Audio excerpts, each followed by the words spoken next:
Sharqi Turkistondagi zulmni dunyoga, jumladan Turk xalqiga anglatish uchun 20 kundan buyon Istanbuldan Anqaraga piyoda mangan Uyg'urlar Anqaraning kirish yig'izi bo'lgan Qizilcha hammomda soqchilar tarafidan to'sib olindi.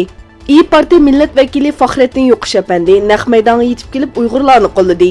Lekin oxirida soqchilar Uyg'urlarni avtobusga chiqarib Istanbulga qaytarib etdi.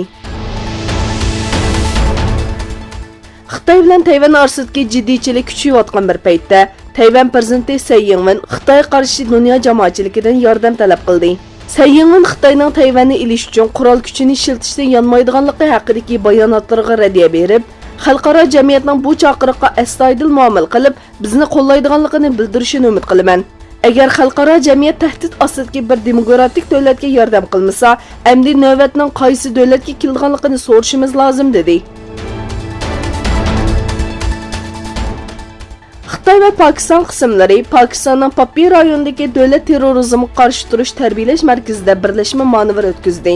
Mudofaa va qo'g'danish usullari muhim nishon qilingan manevrda Xitoy va Pokiston armiyasiga qarshilik alohida qismlarning tajriba to'plab terrorlikqa qarshi turish va jang qilish iqtidorini o'stirish maqsad qilingan.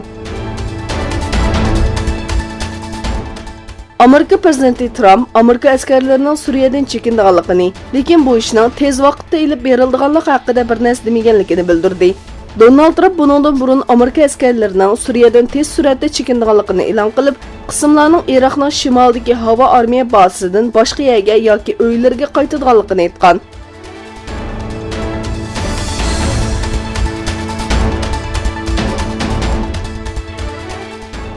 Yiqilg'u bahsining o'sishi bilan boshlangan va keyincha Fransiya prezidenti Macronning iste'fo berishini talab qilishgacha bo'lgan seriqchiliklar namoyishi 8-haftada minglagan kishining qatnashishi bilan davomlashmoqda. Soqchilar buning qarta jiddiy bexatarlik tadbirlari qo'llandi. Davlat majlisi qarab mangan namoyishchilar soqchilar tarafidan to'sib olindi.